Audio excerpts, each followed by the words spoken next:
In this video, we are going to discuss how to obtain effective feedback. In a world where most people are not very skilled at giving feedback, it can be a real asset to be able to procure the kind of feedback that will be most valuable to you at any particular time. Before we launch into the practical aspects of this, I think it's important to acknowledge that as human beings, we have two competing desires that often find themselves at odds in the setting of receiving feedback. Firstly, we desire acceptance. When this desire is met, we feel safe, secure, and perfectly fine just the way we are. Secondly, we desire growth. When this desire is met, we feel progress, forward movement, and a sense of achievement. The problem, of course, is that in order to grow, we first need to acknowledge that some aspect of ourselves is not perfect. The way we manage this internal conflict is key to how we go about seeking feedback and what kind of feedback we seek at any particular time. For that matter, it's also important to acknowledge that according to feedback experts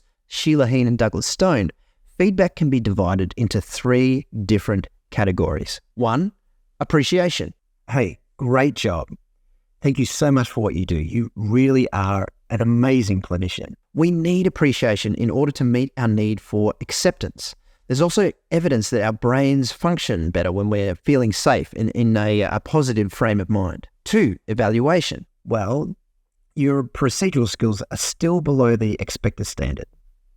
You've got some work to do. Evaluation is necessary in order for us to understand how our performance rates relative to an expected standard or relative to our peers. Unfortunately, evaluation can be damaging when it is delivered or received unskillfully. 3, coaching. So would you be willing to look at some ways we can build on today's performance so that we can get to your goals a little faster? Effective coaching is characterized by the establishing of a psychologically safe environment where the feedback recipient feels accepted as a person, but where they have the opportunity to identify performance gaps and develop strategies to address them themselves. The problem is that when most of us ask for feedback, got any feedback for me? What we're really secretly after is appreciation. Gosh, I hope he thinks that was okay. And even if what we get is coaching, okay, let's talk about some ways we can improve your performance. What we hear is evaluation.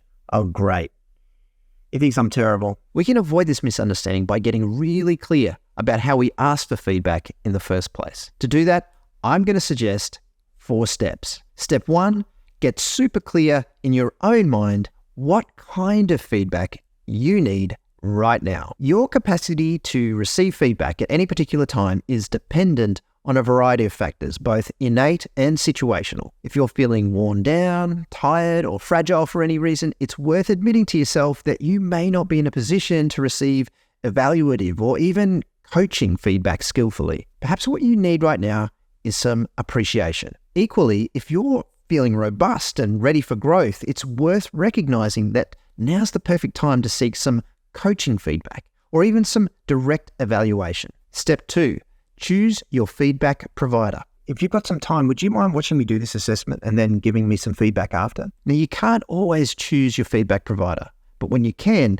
it's worth showing some discernment. Feedback providers vary according to their level of skill, supportiveness, and honesty. Over time, especially if you're a trainee, it's really important to get feedback from a variety of sources, especially from ones who are brave enough and skilled enough to be honest with you. Step 3, share your goals and needs with your chosen feedback provider. In order to give you feedback that is actually relevant, your feedback provider needs to know what your goals are, including what you might be focusing on today and what your hopes are over the longer term. Look, I just wanted to let you know that it hasn't been a great day for me today.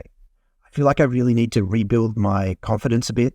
So any supportive feedback that you could give would be really appreciated. So my goal is to be well above the passing standard by the time I sit my exam. I feel like I'm progressing, but I don't have a clear idea of how close I am to that.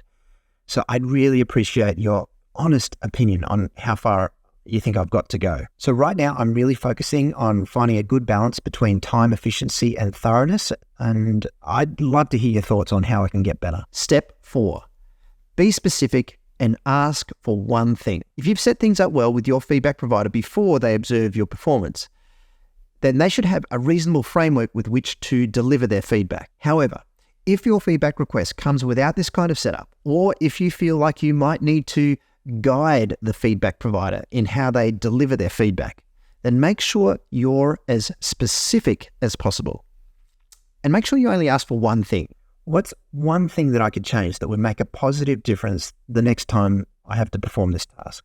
Of course, the most valuable and potentially painful feedback can relate to things that we're not even aware that we're doing, our blind spots. If you're feeling robust enough to seek feedback on this, you could try, what's one thing that you see me doing that you think is getting in my own way? Remember, as the feedback receiver, you actually wield a lot of power in terms of the kind of feedback you receive, how it's delivered, from whom, and the degree to which you accept or reject that feedback. Use this power wisely, and you are bound to progress rapidly towards your goals.